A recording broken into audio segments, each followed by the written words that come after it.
Hello friend, कैसे हैं आप देख रहे हैं डिफरेंट एंड यूनिक क्लासेस, जहां पर आपको मैथ के क्वेश्चन को बहुत ही ज़्यादा डीपली एनालिसिस करके समझाया जाता है, जिससे कि आपको क्वेश्चन बहुत ही अच्छे से समझ में आ सके। क्वेश्चन में देखिए, सिंपल इंटरेस्ट का क्वेश्चन है, ये इजी क्वेश्चन है। आज मैं आपको सिंपल इंटरेस्ट का ये ऐसी ट्रिक बताऊंगा जिससे कि आप आज के बाद कभी भी सिंपल इंटरेस्ट के क्वेश्चन में कंफ्यूजन नहीं होंगे। ठीक है, क्वेश्चन में देखो, 5,000 का 15% वार्षिक दर पर 3,000 रुपए कितने वर्ष में साधारण ब्याज बनेगा। अगर आपको ये क्वेश्चन अच्छे से समझना है तो आपको सिर्फ एक काम करना होगा, जो मैं आपको बता रहा हूं उसको आप बहुत ही ज्यादा ध्यान से समझिए। अगर आपने एक बार समझ लिया तो फिर आपको कभी भी कोई भी सिंपल इंटरेस्ट का क्वेश्चन समझना नहीं पड़ेगा। आप सिंपल इंटरेस्ट का सारे क्वेश्चन इजीली कर सकोगे। ठीक है, आप सिर्फ इसको बहुत ही ज्यादा ध्यान से समझ लो एक बार। 5,000 का 15%। सबसे पहले आप समझते हैं साधारण ब्याज होता क्या है। देखो, साधारण ब्याज क्या है कि जितने परसेंट आपसे लगेगा उतने परसेंट ही आपसे कितने भी टाइम हो जाए सेम वही रहता है। जैसा एग्जाम्पल के तौर पे मान लो कोई आपसे 10% ले रहा है। अब 10% एक साल का लिया है तो दूसरी साल का भी 10% ही लेगा, तीसरी साल का भी 10% लेगा, 4 साल का भी 10% लेगा।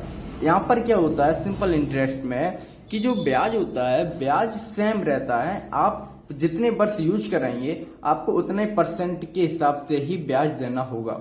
ठीक है, कंपाउंड में क्या होता है, ब्याज के ऊपर ब्याज लग जाता है, बट सिंपल में ऐसा नहीं होता है। ठीक है, अब आप यहाँ पर देखो 15% वार्षिक दर। सबसे पहले हम समझते हैं कि वार्षिक दर का मतलब क्या होता है। वार्षिक दर का मतलब होता है कि एक वर्ष में 15% लग रहा है। ठीक है, अब आप बताइए, जब एक वर्ष में 15% लग रहा है तो 2 वर्ष में कितना लगेगा, 30%।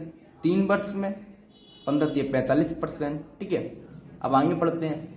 वार्षिक दर पर 3,000 रुपए कितने वर्ष में साधारण ब्याज बनेगा।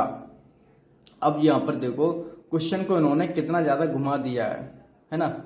यहां पर आपसे सिंपल इंटरेस्ट नहीं पूछा है कि इसका साधारण ब्याज क्या है, इन्होंने पूछा है, इन्होंने साधारण ब्याज आपको दे दिया, इसमें टाइम आपसे पूछा है। अब काफी लोग करते क्या है, फॉर्मूला याद कर लेते हैं, उसमें फॉर्मूले में वैल्यू रख देते हैं और फिर उसके जब कैलकुलेशन में कंफ्यूजन आती है फिर उसका आंसर गलत हो जाता है। क्योंकि सिंपल इंटरेस्ट में क्वेश्चन में करते क्या है, कभी कभी टाइम चेंजिंग कर देते हैं। वर्ष की जगह आपको माह में दे देंगे, माह की जगह आपको दिन में दे देंगे। ठीक है, तो और अगर आपने इसको डीपली से समझ लिया तो आपको कोई भी टाइम तो कोई भी परसेंटेज दो, आप कभी कंफ्यूजन नहीं होंगे। ठीक है, अब यहाँ पर देखो, इन्होंने कहा 3,000 रुपए कितने वर्ष में साधारण ब्याज बनेगा। ठीक है, तो हम सबसे पहले ये समझते हैं कि जो 15% आपसे लग रहा है ये एक वर्ष में लग रहा है और ये कितने रुपए आपसे लग रहे हैं।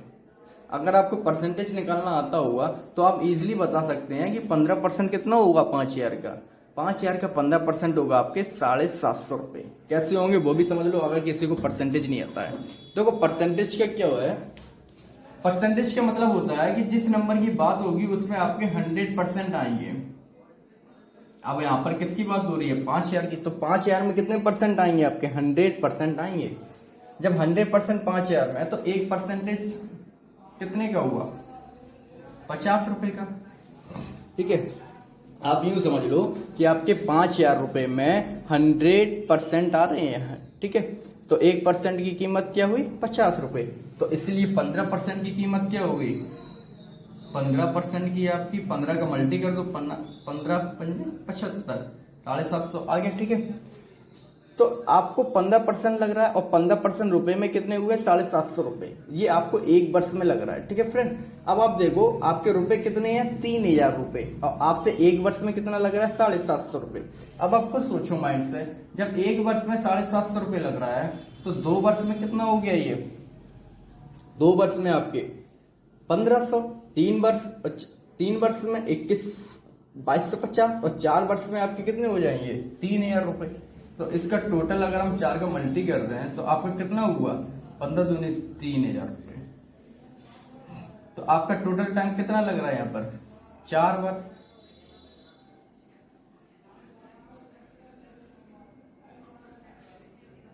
ठीक है फ्रेंड, तो सिंपल सा क्वेश्चन था ना। अब इसमें अगर आप फॉर्मूला लगाते तो आपको कहीं ना कहीं कंफ्यूजन आती, इसलिए आप क्वेश्चन को बहुत डीपली समझा करो, कोई भी क्वेश्चन हो मैथ का। ठीक है फ्रेंड, ओके।